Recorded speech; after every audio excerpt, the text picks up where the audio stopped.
Welcome to the Brew Crew Review Podcast, the show by fans for fans of your Milwaukee Brewers.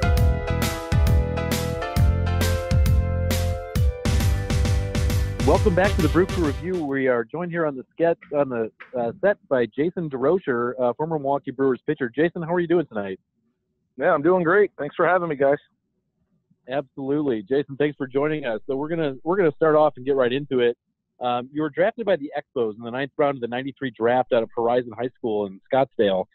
Did you know that you would be drafted? And tell us a little bit more about how you found out that you were drafted and your experience on draft day.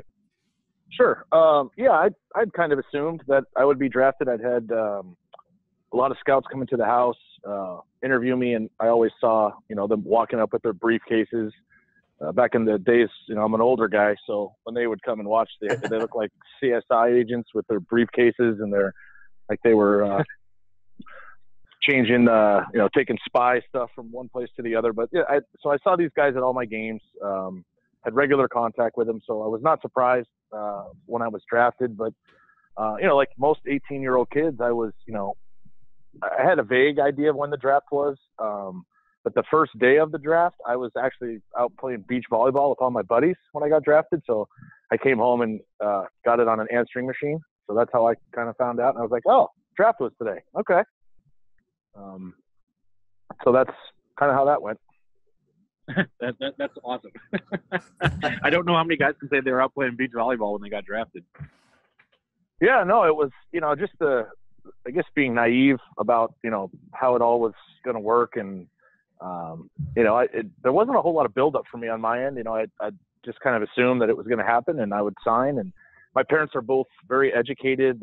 My mother's a huge entrepreneur and has always owned her own businesses, owns her own thriving company now. And my dad's kind of the same way. So school was, I'm an only child. I'm their only son. And they really wanted me to go to college. And, I had a hard enough time getting myself to high school. So, I didn't think that I was gonna, the college life was gonna be for me. So I figured I was gonna sign, and we had many a drag out, long discussions. And at the end of the day, my father specifically, they weren't pleased, but they wanted, they didn't want to stand in my way of following my dreams. So they yielded, and I was able to sign. But it was I remember the scout that drafted me was a gray-haired gentleman named Phil Fabia. It looked like Leslie Nielsen from Naked Gun. It was just really silver hair. And I just was overwhelmed by how, and it was just, that's all I could look at. I couldn't even focus on a word he was saying. But he came to my house no less than 4 or 5 times to try to sign me, and my parents ran this poor gentleman through the ringer. I felt bad for him every time he left my house. And then finally, I think the 4th or 5th time he came, he said, "This is it. This is all the money I have. There's not going to be another negotiation. And, this is it. It's take it or leave it time." And I just remember staring at my dad, because he had the pen waiting for him, like, "Please just hand me the pen." And then he finally did. And that was that. Wow. I got to ask, how difficult was it? Like, did you have, some kind of set number in mind or anything like that where you thought, if I don't get this much, or if I don't get drafted at this spot, I'm gonna go to college, or something like that, or? My parents definitely did. I didn't. $1 would have sufficed for me. Like I was ready to sign at their first offer. Like it's like the money that I signed for. You can't sign. I'm a scout now. You can't sign players for what I signed for anymore. I signed for $40,000 as a high school kid in the 9th round, which I think those kids now get, we give them they'll get at least 200,000 now for that same comparable pick or thereabouts. But yeah, so my parents said 50 grand was the number. If they didn't come up with 50,000, then they weren't going to allow me to sign. And I think the first offer was like 20 or 25, something like that. Then he came back at 30, then 33, then 35, and then finally 4. It was it took me, I think the draft was in early June, and I didn't sign until well into July, I believe. But like I said, I would have signed the day one. It didn't really matter to me. It wasn't life-changing money one way or the other. They paid for my college on top of it. So it was, you had the fallback plan even then. If, I didn't succeed, I was going to be able to go to college. That was kind of what I sold my parents on. But you know, it was hard when I finally got done playing. I was 33 years old, and I didn't fancy myself as a freshman at ASU at 33. I just didn't think that would look the optics of that would just look bizarre. I felt like a pedophile sitting in the classroom with, you know, 18-year-old kids, and here I am, this grizzled old man in English 101. That was just probably wasn't going to happen. Jason, for what it's worth, Craig here on the set, he has gone on spring break until he was about 38 or so. So, I mean, you're not totally alone. Hey, better late than never, man. That's what I would tell you. Until he had kids. I mean, he was there every year. It was pretty awesome. There you go. Made a lot of friends. Well, there were a lot of friends I made with actually some females from ASU too, so they were fine. No, but in all seriousness, though, did you have a commitment to go to like a college baseball program had you not been drafted or accepted? Yeah, I guess. Yeah. Okay. I signed at Grand Canyon, and I had offers from a lot of different schools, LSU, a lot of mid-majory type play. I could have gone. You know, I took all 5 of my recruiting trips. I could have gone, you know, pretty much anywhere I wanted. I just didn't show a lot of interest to the recruiters. I think it was fairly obvious every visit I took that I was there to just miss the Friday of school. And I didn't really have any sincere interest in joining any of those universities. It was just a little paid vacation to go and get out of school for a day. And I think a lot of the colleges sensed that or picked up on that through the questions that they'd asked me. And so, you know, as the draft got closer and closer, you know, it was more and more apparent that I was probably going to end up going that route. But I ended up signing my best friend. He signed at Grand Canyon. And so I thought there's worse fallback plans than going and playing with your best buddy for 4 years or 3 years or whatever the case would have been. So I thought, you know, I was in a pretty good spot either way. If I signed, awesome. If I didn't, I could go play with my friend. And at that time, Grand Canyon played the toughest schedule of any team in the nation. Like they literally played a who's who and did it on the road. So you were guaranteed to play against the very best competition in those venues. So I knew that I would have a chance to be scouted pretty extensively by choosing that university. So there was a little that kind of played into the choice as well. Absolutely. So obviously choosing to sign on and follow your dream right out of high school and signing with the Montreal Expos. I'm going to talk about your playing career. You actually played between 1993 and 2002. You played for 9 seasons in the minor leagues before you finally made your major league debut. I guess just as an open-ended question, so you can tell some stories if you'd like. Can you tell us about some of your ups and downs during your minor league journey during all those seasons? Sure. There was a ton of them. You know, I'll start I made such a stink about signing that I remember I signed and I got to Pro Bowl and I went up to, it was my first day, I had my bag, I'm walking in the locker room and I went up to this guy who I thought was a black dude. And I was like, hey, what's up, man? Jayson Durocher, good to meet you. And he started speaking Spanish to me. And I was floored. Like I had never come into contact with a Puerto Rican dude or a Dominican or, you know, I'd only been around whites, blacks, you know, Mexicans, but they spoke English at my school. So I was like, right away, there was a culture shock for me coming from, you know, Scottsdale, Arizona, being thrust into a clubhouse with people from all kinds of backgrounds and demographics. So I was a little uncomfortable right off the bat. Just, you know, I'd never really been away from home before. You know, there's just a lot to adjust to as an 18-year-old kid. And I remember I was there about a week to 10 days and I was miserable. I mean, I was not enjoying myself. It wasn't at all like I had played it up in my mind. And I called home and I was like, Dad, I made the wrong choice, man. This ain't for me. I'm coming home. And he goes, oh, great. He's like, you can come home, but you can't live here. He's like, you made your bed. You're going to lay in it one way or the other. So if you come home, great. Find yourself a job. Find yourself a place to live. Otherwise, I suggest you know, figure it out and, you know, put your best foot forward. And so I remember I hung up the phone and thought to myself, well, that's not how I envisioned that working out. Now what? And, you know, after about 2 more weeks, when the season ended, I didn't want to come home. Like I found my footing. I made some friends. You know, I started getting to pitching games, you know, because I had missed so much time. It was just it took me a long time to get ramped back up to start competing. So I wasn't playing in any of the games. I was just sitting there watching. And once I actually got to get out there and start to pitch and start competing again, my the competitive juices took over, and, like I said, the rest was history. And I was with the Expos for 7 very long years. Looking back on it, it was, for me, it was the worst organization to get drafted by, just because they did such a good job at every level. There was so much talent. Like my AA team in Harrisburg, I think it's a 23-man roster.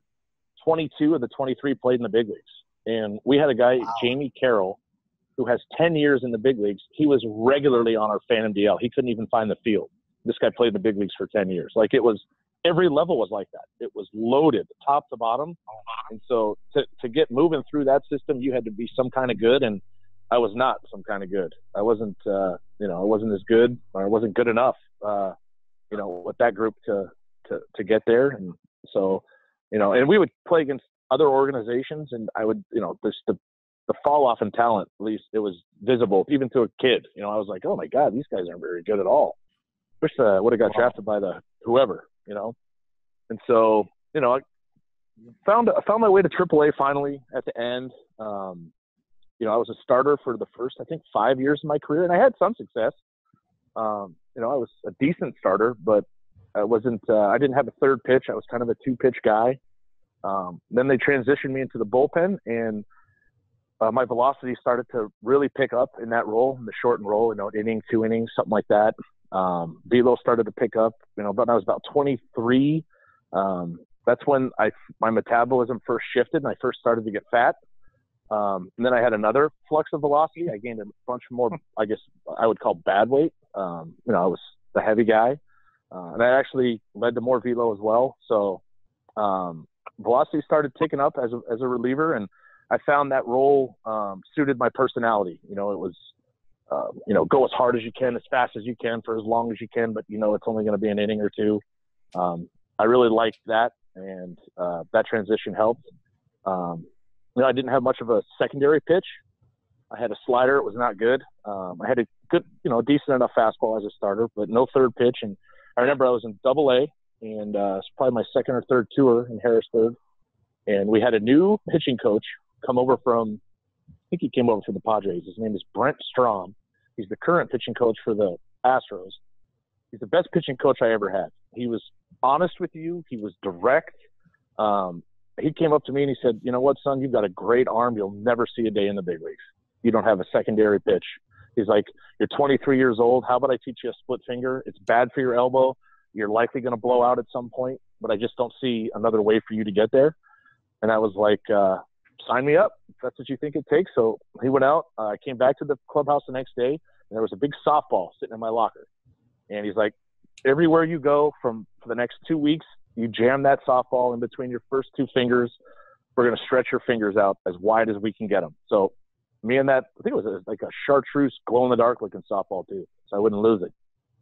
Very visible, very easy to see, and everywhere I went, I used that softball, spread my fingers out, and I think I remember when I was the first time I threw it in a bullpen, it was filthy. Like, it was like the best pitch that I'd had, right? Like, from the first time I threw it. And so that pitch, adding to my repertoire, really made all the difference. I started closing at that point, then just became like a 6-year free agent, and kind of just waiting around for a dude in a suit to say, hey, let's give this guy a try. When I got called up for the Brewers, I wasn't doing anything any differently that I hadn't been doing the last 4 years. I was the exact same pitcher with the exact same stuff.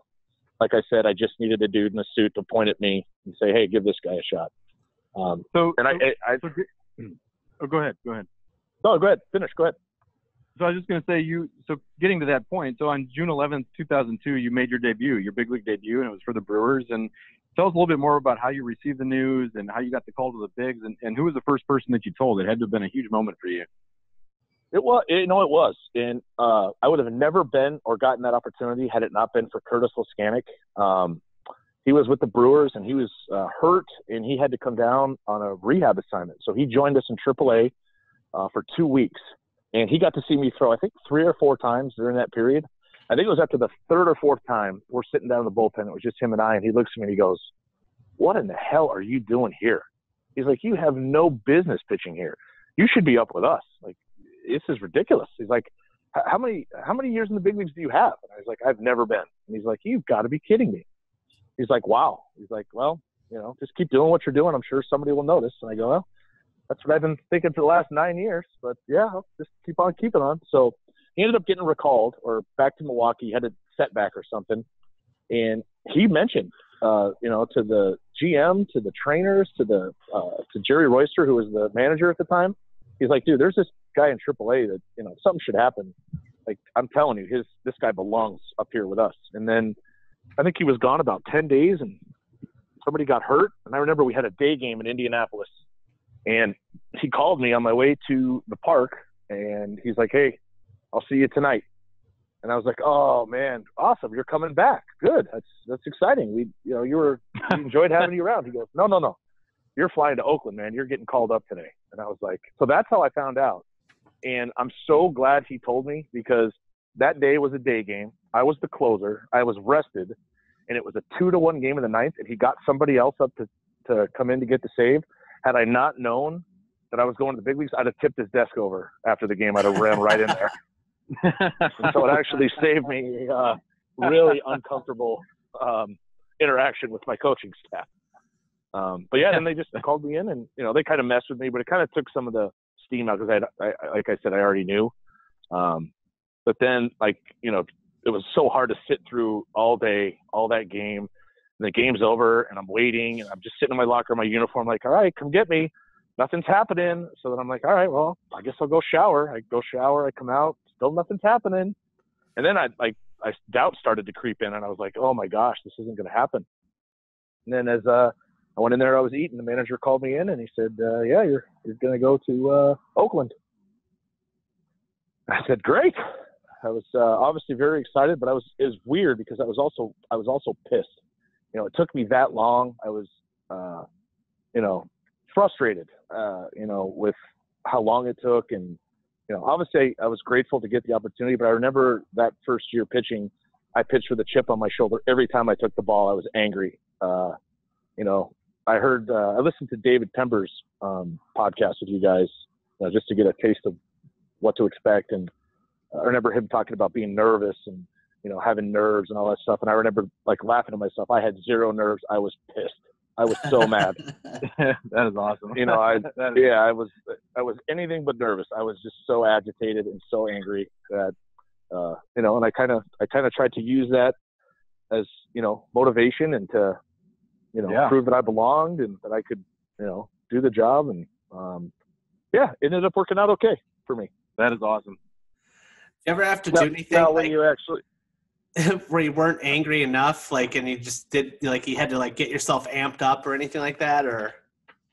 No, it was totally organic. I was just pissed that it's I don't know how to explain it. I didn't conjure up any anger. I just was I remember warming up. I remember I came in with the bases loaded. I remember it very well. And, usually they try to give you on your debut, ideally they would like to give you a clean inning, nobody on, game out of hand.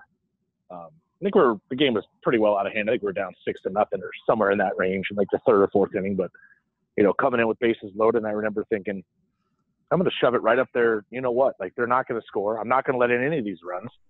I'm going to, from day one, I'm just going to shove. I'm just going to dominate. And that was kind of the mindset I had. I didn't know how realistic that would be.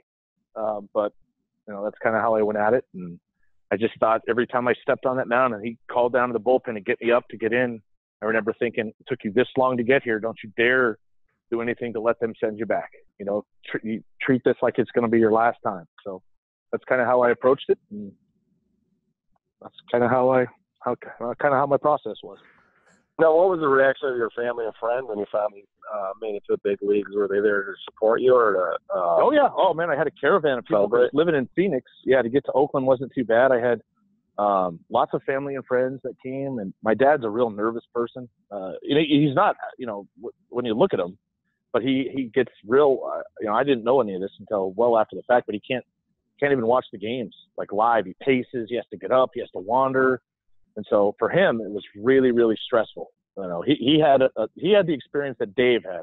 He was nervous and had all that stuff. I didn't have that experience. So he gets.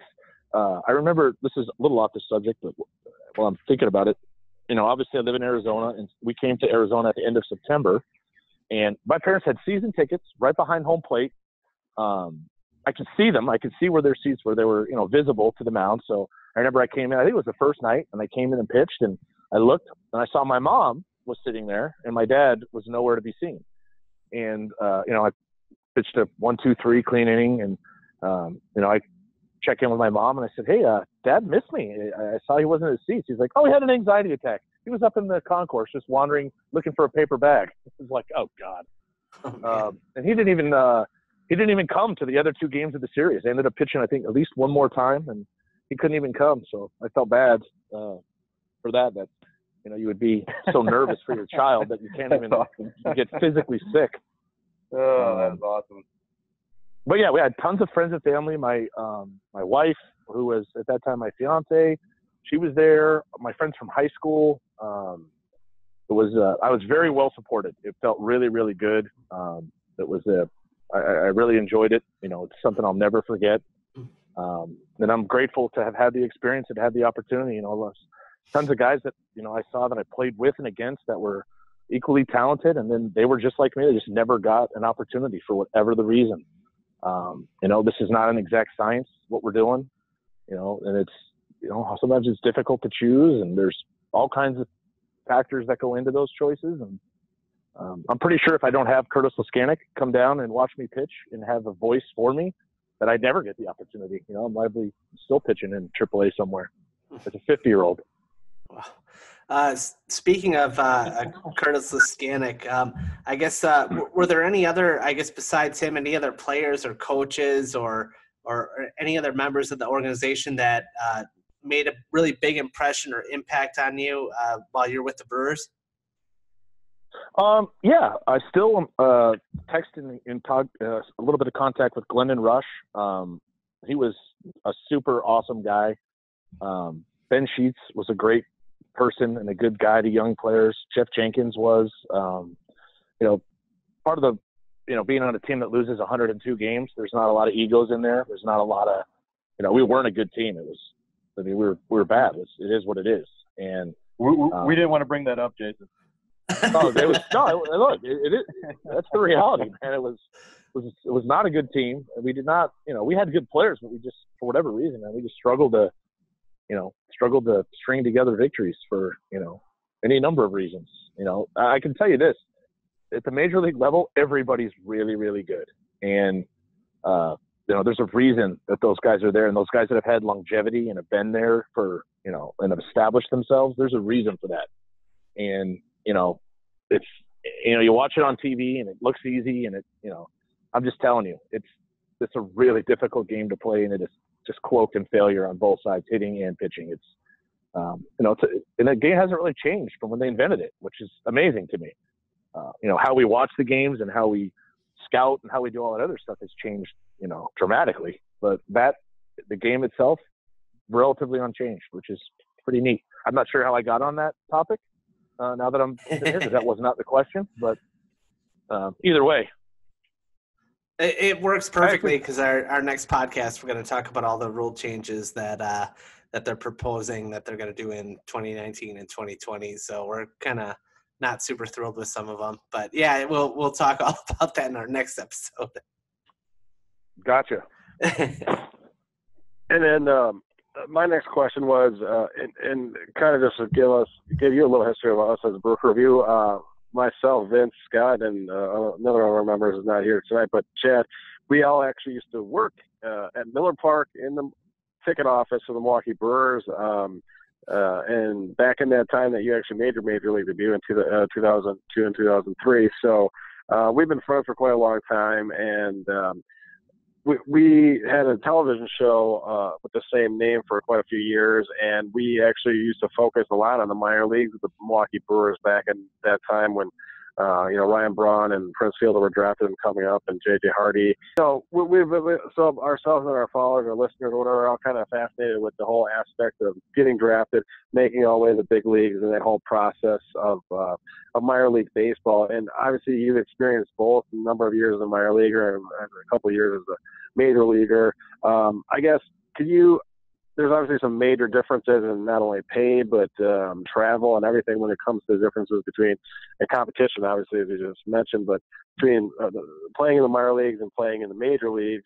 I guess for our listeners, if you don't mind kind of describing in detail, what's like the typical day of a minor league baseball player who's down there aspiring to be a future big leaguer like you were for a number of years? Yeah, again, that's going to vary from guy to guy. For me, a typical day was, I was a late riser, so if I got up before noon, I would call that the crack of dawn. So, but, with that, we stayed up so late. Like, think about it. The games get over 10:30. You go in there, you eat. By the time you get home, it's 11:30, 12. Well, most people don't come home from work and then just go straight to bed, especially if you pitched or you participated. You still have those endorphins going. You got to come down a little bit. So, the life of a baseball player, both major and minor league, you almost become nocturnal to a certain degree. I was primarily awake when the sun was not up. So, get up, go have lunch, go to the ballpark. I wasn't one of those guys that got there particularly early. The stretch was at 3:45. I was going to be there at 3:30. Give myself 15 minutes to get dressed and get out there. There's guys that get there at 10 o'clock in the morning for a 3:30. Like, they just like being at the ballpark, at the clubhouse. I wasn't one of those guys. I was amongst the last ones there and amongst the first to get out. And I'm not sure if that played into why it took me 9 years or not. That's certainly a possibility.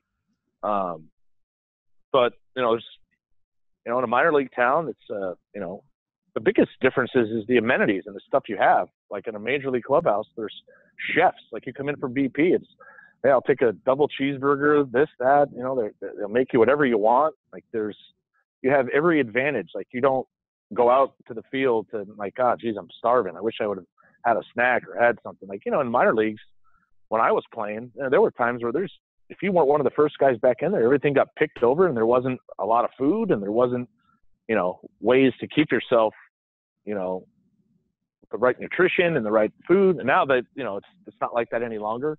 They've finally realized, hey, we're investing millions of dollars in these kids. We should probably fuel them with the right kinds of foods, plenty of it. And I'm glad they've come to that realization.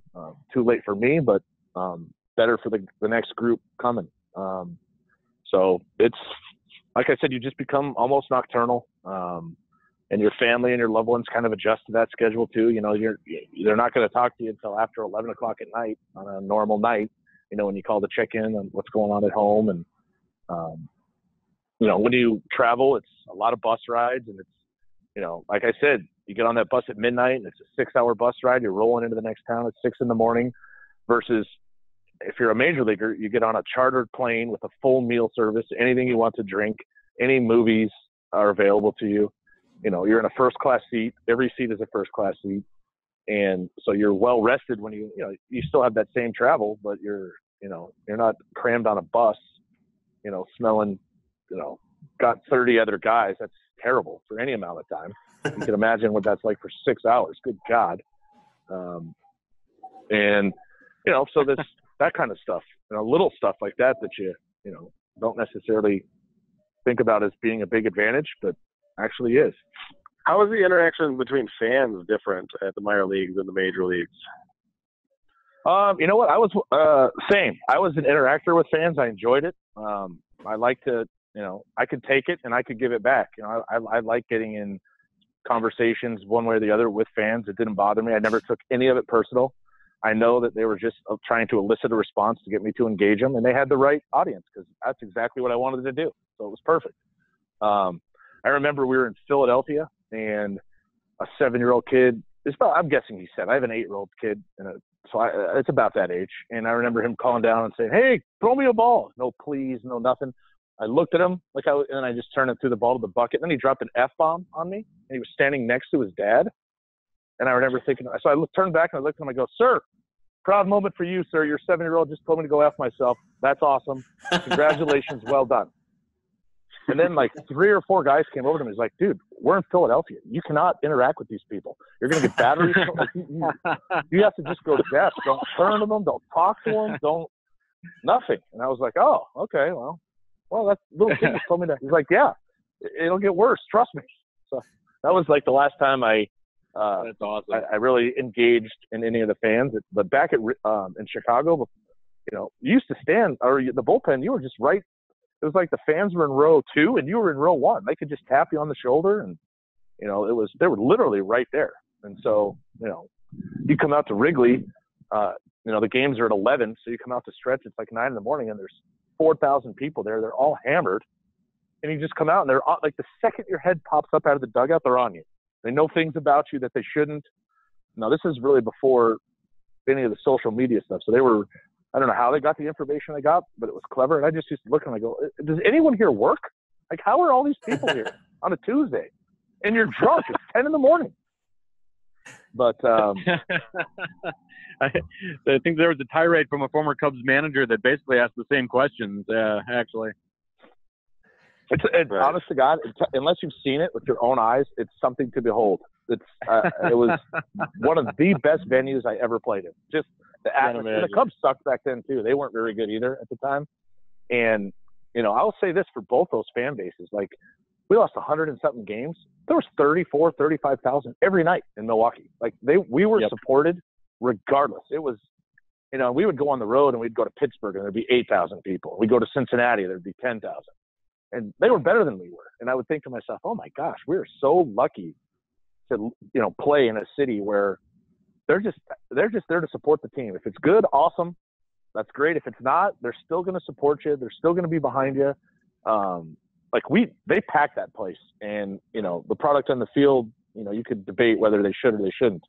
And they sure did. And it was so cool to witness that and to be, I didn't have a ton of major league time, but I got to play for, I didn't know anything about Milwaukee. I didn't know anything about, I'd never been to that state prior to getting there.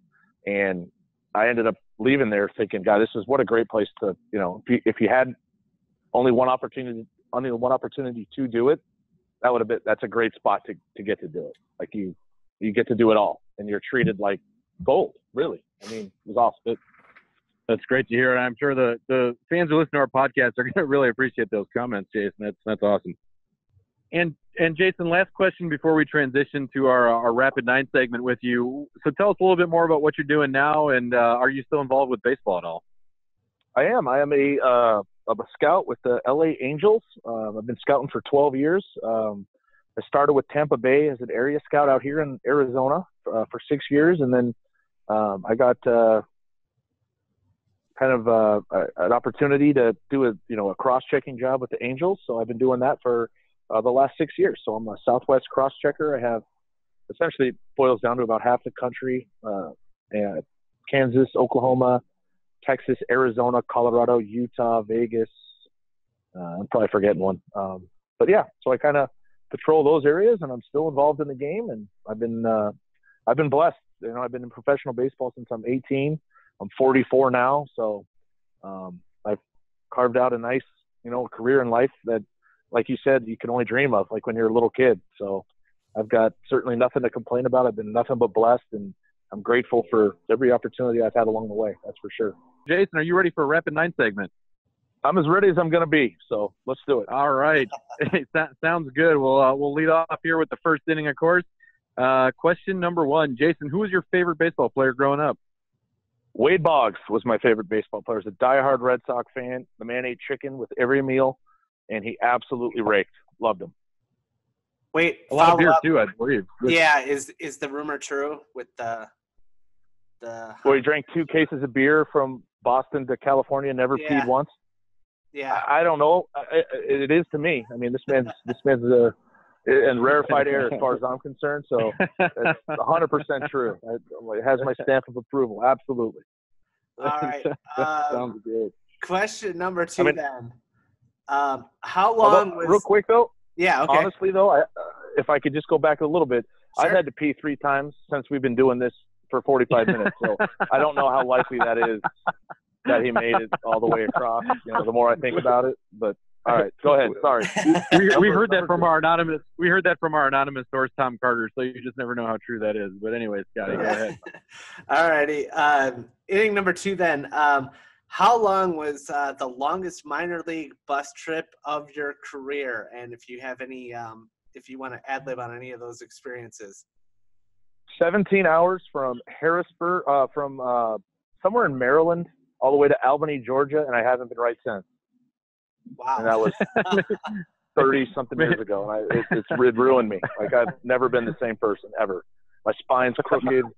A couple of my teeth might have fallen out on that journey. So it was a bad. Like, to put it this way, they tap out a bus driver after 10 hours. Some new dude comes on. You stay. You got to keep going. But they bring in a stunt driver for the rest of the trip. It's that long. So how easy might lead to prostate issues as well. You never know. I'm hoping. All right, this is question 2B then. How easy is it for you to fall asleep on a bus? Because on a bus, on a plane, I cannot do it no matter what. I've had 14-hour flights. I didn't sleep a wink. How easy is it for you? Never slept on them, man.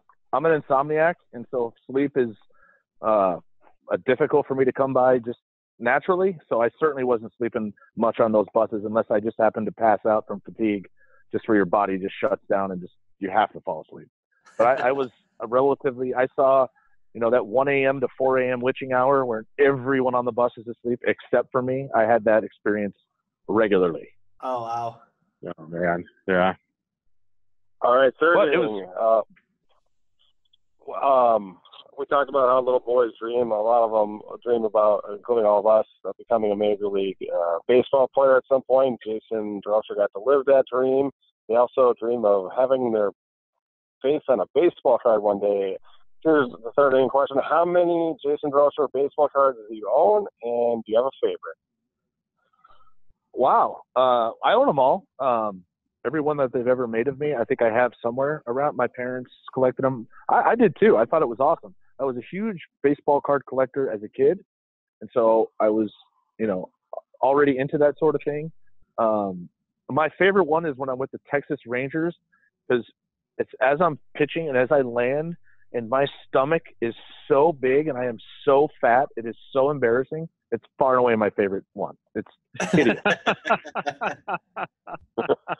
Like, the term morbidly obese would not do that picture justice. It is thoroughly embarrassing. Every time I get one in the mail and I show my kids, I say, look, all that sugar eating, this is what it does to you. Do you still get a lot of you get a lot of fan mail, Jason, from people wanting an autograph or sending a card to you? I'm just gonna answer that question by saying there are a lot of lonely people out there that are, the short answer is yes. I get them. They come and I would say I probably get every week or two. I get at least one. So maybe 2, 3, 4 months. Some months are more than others. I probably get more than I should. How about that? That's cool. That's awesome. Interesting. All right. You're on fourth inning. Yeah, fourth inning here, Jason. What is your favorite memory as a Milwaukee Brewer? Oh, man. Oddly enough, I've never really even thought about that. Probably coming back to pitch in Arizona, where I'm from, and I learned a very valuable lesson. They have a traveling secretary that you go everywhere with, and unbeknownst to me, you're supposed to tip this gentleman. So when you get to your city and you leave all those tickets, they have good seats. Well, I never did that. And, I'll tell you this, like, there's all kinds of people you have to tip when you get to the big leagues from all different, and there's not like a brochure that somebody hands you and says, all right, this is what you need to do. Like, you just have to kind of figure it out. And I didn't figure that part out. So when we got to Arizona, and I remember I was listening for the cheer, I was a visiting player. There was going to be no cheer for me, but I knew I had like 100 and something people at all those games. And so I get on the mound and I listen, and I hear this faint echo from like the third deck, as far away up in the corner as you could possibly get. And that's where all of my people were. And so I was like, kind of bummed out about that. And then I remember Glenn Rush was like, hey, have you been greasing them? And I'm like, greasing them? What are you talking about? He's like, yeah, man, you got to give them some cheese, man. And then they get you the good seats. And I'm like, no, I didn't. He goes, yeah, that's where they were up there in the nosebleeds, man. So, but I pitched awesome. Well in Arizona, in front of all my old baseball coaches, kids from high school, all my friends, family. And I had a little bit of success, and I got to pitch in front of them. And I thought that was pretty cool. But my most memorable moment, I know this is going on and on, but this is actually pretty funny, and I've never seen it since. It was my second year. We were playing the Boston Red Sox, who is my favorite team and still is. And the bases were loaded. Kevin Millar was up, and I went into the stretch, and my jockstrap broke, and my cup started sliding down my leg and stuck to my knee. And I didn't know what to do, and so I just stepped off the rubber and jogged off the field in the middle of the game. Jogged off the field, went down into the runway, took my pants off, threw the cup on the ground, jogged back out, hung a slider, and gave up a grand slam on the next pitch. That is my most memorable moment. And the only time I was ever on SportsCenter. Oh, that's incredible. Yeah, like my buddies always are like, we've heard about like rain delays before from other guests. That is definitely probably the top story that we've heard from any of our guests so far on the show. So that's pretty awesome. As far as in-game experiences goes, that's a unique one. Literally every member of my immediate family or anybody whose last name was Durocher or Marcotte, which is my mother's maiden name, was watching that game. And so, and my most embarrassing moment in life came in front of everyone. So how lucky was I? Fantastic. That is great. Oh, wow. Well, let's see. Inning number 5 here.